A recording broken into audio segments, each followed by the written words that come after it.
महाभारत के धृतराष्ट्र का हस्तिनापुर याद आता है, क्योंकि उन्हें हस्तिनापुर की चिंता नहीं बल्कि दुर्योधन की चिंता लगी रहती थी। जनता चिल्लाती रहती थी कि स्कूल में शिक्षक नहीं है तो कानों पे पट्टी। जनता रोती रहती थी कि बेटी पढ़ नहीं पा रही है तो आंखों पे पट्टी। वो बिहार सभी को याद है।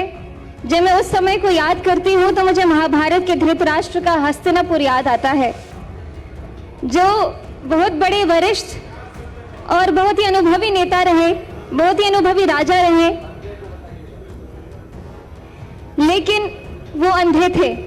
और उससे भी बड़ी बात है कि वो देखना भी नहीं चाहते थे, क्योंकि उन्हें हस्तिनापुर की चिंता नहीं बल्कि दुर्योधन की चिंता लगी रहती थी। जब इस धरती की बेटियां स्कूल जाने से डरती थी, जब सरकारी स्कूल के नाम पर सिर्फ टूटी फूटी दीवारें, जब शिक्षक वेतन के लिए दर बदर भटकते रहते थे, जब दोपहर का खाना नहीं मिलता था तो बच्चे भूखे पेट पढ़ने जाते थे और ज्यादातर तो जाते भी नहीं थे। जनता चिल्लाती रहती थी कि स्कूल में शिक्षक नहीं है तो कानों पे पट्टी।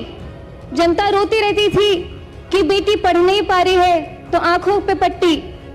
और जनता कहती रहती थी कि बिहार पिछड़ रहा है, तब भी इनका दिल नहीं पसीझा। बिहार में 2005 से पहले ऐसा ही अंधेरा था। स्कूल में ताले, पढ़ाई लिखाई नहीं, बजट आता था लेकिन बच्चों तक पहुंचता नहीं था। रिपोर्ट में विद्यालय थे लेकिन जमीन पर घास उगती रहती थी।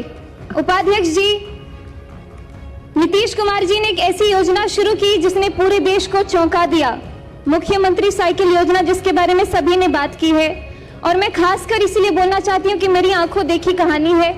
मेरे खुद के गांव में जहाँ स्कूल के नाम पे कोई बात ही नहीं होती थी और एकाएक साइकिल योजना जब शुरू हुई तो मेरे गांव के अड़ोस पड़ोस की सभी दीदियों ने स्कूल जाना शुरू कर दिया।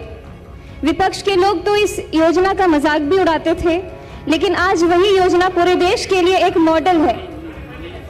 सुनने में सरल लगती है, लेकिन इस साइकिल ने क्या किया ये जरा सोचिए। आपको वक्त देंगे इनके भाषण के बाद।